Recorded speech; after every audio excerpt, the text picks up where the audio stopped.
जिस तरीके से हमने देखा कि सर पार्टी बीजेपी छोड़ के लोग शरद पवार की पार्टी में जा रहे हैं।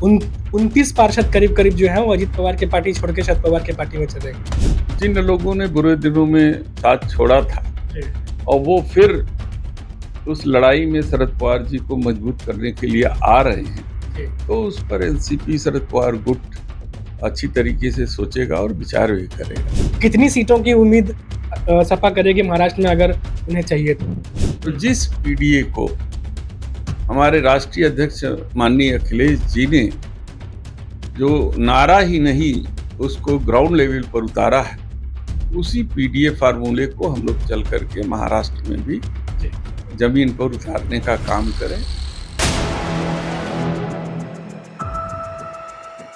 उत्तर प्रदेश में जिस तरीके से समाजवादी पार्टी ने परफॉर्म किया है और जो उम्मीदें थी बिल्कुल उसके उलट रिजल्ट आया उत्तर प्रदेश में, और वो जो जश्न है यूपी का अब वो महाराष्ट्र पहुंच चुका है।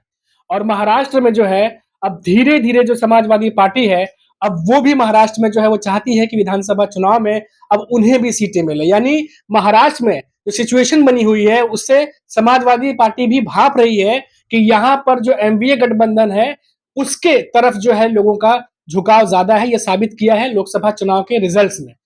इस पर हमसे जानकारी और हम बात करेंगे, हमारे साथ चंदौली के सपा सांसद भी हमारे साथ मौजूद है, वीरेंद्र सिंह जी। बहुत बहुत स्वागत है सर आपका। नमस्कार। नमस्कार सर। ये आज हमने देखा सर कि अभी यहाँ जश्न भी हुआ है, तमाम नेता पहुंचे थे, कैसा रहा? सबसे पहले तो बताइए, यूपी का जश्न जो है महाराष्ट्र पहुंच गया है। देखिए, आप जानते हैं कि यूपी का रिश्ता महाराष्ट्र से बहुत है क्योंकि ज्यादातर हमारे बहुत से नौजवान या तो रोजी रोटी की तलाश में आए हैं, यहाँ के नागरिक भी हो गए हैं, यहाँ से जनप्रतिनिधि भी हुए हैं और महाराष्ट्र की सेवा में अपने आप को लगाए हैं। यहाँ हमारे पूर्वांचल के बहुत से साथी हैं जिनके आशीर्वाद और सहयोग से हम लोग चुनाव जीत करके आए। तो हम सबकी भी इच्छा थी कि एक बार वहाँ चल करके अपने पूर्वांचल के साथियों का आभार भी व्यक्त कर लें। और चूंकि समाजवादी पार्टी यहाँ पे है, उसके अध्यक्ष भी हैं और 2 विधायक भी हैं, तो इंडिया गठबंधन के साथ हमारा गठबंधन भी है। तो जिस पीडीए को हमारे राष्ट्रीय अध्यक्ष माननीय अखिलेश जी ने जो नारा ही नहीं उसको ग्राउंड लेवल पर उतारा है, उसी पीडीए फार्मूले को हम लोग चल करके महाराष्ट्र में भी जमीन पर उतारने का काम करें और यहाँ पर पार्टी को हम विस्तार करने का काम करें। वीरेंद्र जी, अब हमने खबर भी सुनी है कि अब महाराष्ट्र में जो विधानसभा चुनाव होने वाला है उसमें भी जो है अब समाजवादी पार्टी सीट चाह रही है कि उन्हें भी मिले, जो एमवीए गठबंधन है, इंडिया गठबंधन है। क्योंकि अभी तक तो सिर्फ बातें हो रही थी कि जो शरद पवार की एनसीपी है या जो यूबीटी पक्ष है और फिर कांग्रेस, इनके 3 के बीच में ही जो 88 सीटें हैं, 288 सीटें वो बंटने वाली हैं। अब लेकिन लग रहा है कि जो माहौल बना हुआ है महाराष्ट्र में, ऐसा लग रहा है कि अगर सपा भी यहाँ आती है तो वो जरूर सीट निकाल के जाएगी। ये चीज समझ में आ रही है। देखिए, इंडिया गठबंधन में तो समाजवादी एक पार्टनर के रूप में है जी। तो हमारा अधिकार है कि जहां इंडिया गठबंधन लड़ेगी उसमें यदि हमारी पार्टी का जनाधार है तो उसमें हिस्सेदारी हमारी पार्टी को भी मिलना चाहिए। तो हम उस चीज को प्रूव करने के लिए कि हमारा जनाधार है और हमको ज्यादा से ज्यादा सीट यहाँ पे मिलनी चाहिए ताकि हम यहाँ पर पार्टी को और मजबूती से खड़ा कर सकें और इंडिया गठबंधन को मजबूत कर सकें। एक सीट की लड़ाई चल रही है। अभी तो खैर अंदाजा लगाया जा रहा है कि कौन कितनी सीटें लेगा। कितनी सीटों की उम्मीद सपा करेगी महाराष्ट्र में अगर उन्हें चाहिए तो? देखिए, सीट की मांग अपनी अपनी पार्टी को ज्यादा से ज्यादा सीट लेने का जो कार्यक्रम है वो लोकतांत्रिक प्रक्रिया है और हम सब लोकतांत्रिक पार्टी है।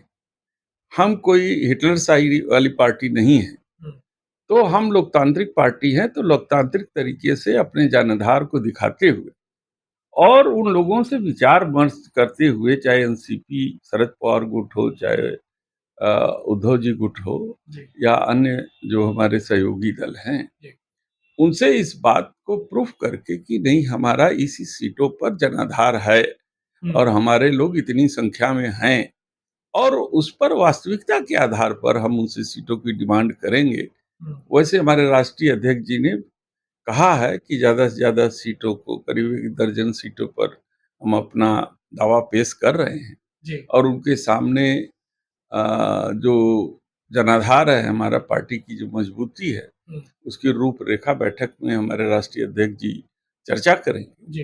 और कोशिश करेंगे कि इंडिया गठबंधन के साथ जुड़ करके समाजवादी पार्टी एक मजबूत सरकार जो है महाराष्ट्र में बनाए और पीडीए को विस्तार दे।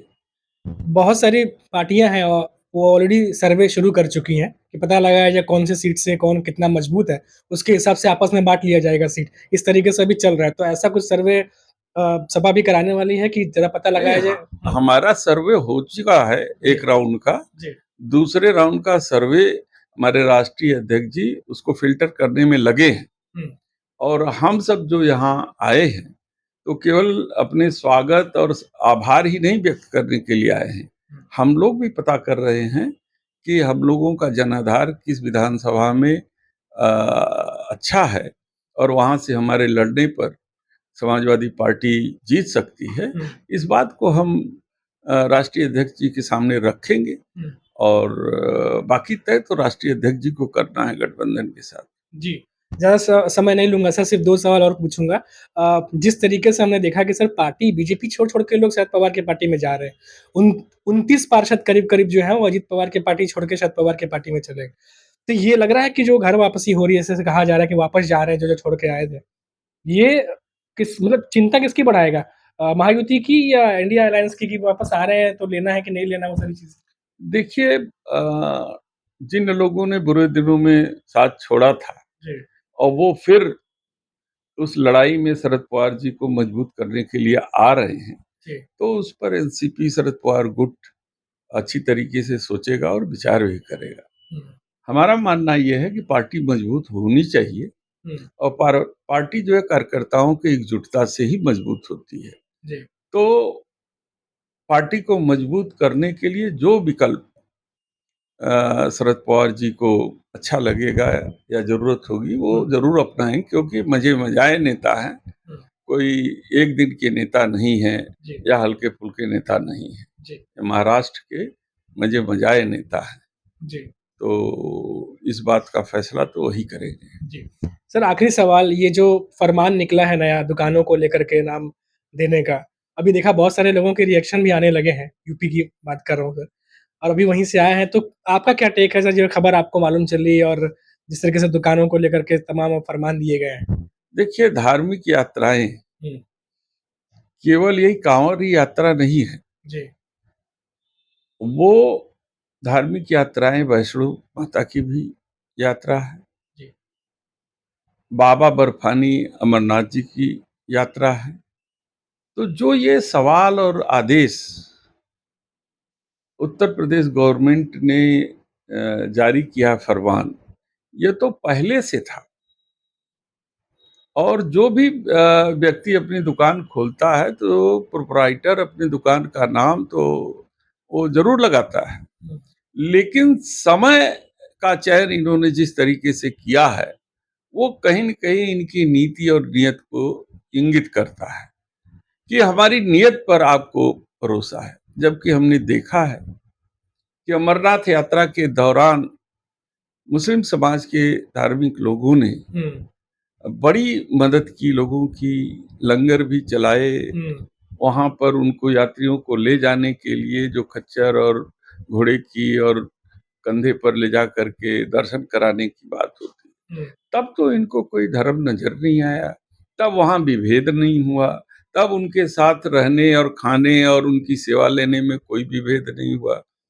सब लोग दिल्ली से और उत्तर प्रदेश से जाते हैं माँ वैष्णो देवी, वहां भी जो खच्चर और वहां पर जो लोगों की सेवादार और कंधे पर बैठा करके लोगों को दर्शन कराते हैं, वहां कोई धार्मिक भावना को ठेस नहीं लगती। ये केवल जब पीडीए गठबंधन और पीडीए का नारा जब समाजवादी पार्टी का काट इनको नहीं मिला है, तो ये उससे घबरा करके इस तरीके के जो है कि उलूल-जुलूल आदेश और का जो है कि लाते हैं, जिससे लोगों के मन में ठेस हो और जो एक हमारी भाईचारा की है, वो उसमें दरार उत्पन्न हो। जी। बहन जी बहुत-बहुत शुक्रिया हमसे बात करने के लिए, धन्यवाद आपका समय देने के लिए। तो अब जो है महाराष्ट्र की अगर हम बात करें, महाराष्ट्र के परिप्रेक्ष्य में बात करें, महाराष्ट्र में हम बैठे हुए हैं, तो महाराष्ट्र में जिस तरीके से बयार चल रही है और लोकसभा चुनाव में हमने देखा कि एनडीए गठबंधन बहुत मजबूती से सामने आई है और महायुति के लिए पता है उनके नेताओं को कि चुनौती होने वाली है विधानसभा चुनाव में, बड़ी चुनौती होने वाली है और शायद इसीलिए उनकी बैठक पे बैठक चल रही है और रणनीति तैयार की जा रही है। लेकिन एक रणनीति जो है, वो समाजवादी पार्टी की तरफ से भी तैयार है और वो है पीडीए फॉर्मूला जो उत्तर प्रदेश के बाद महाराष्ट्र में भी विधानसभा चुनाव में आपको देखने को मिलेगा।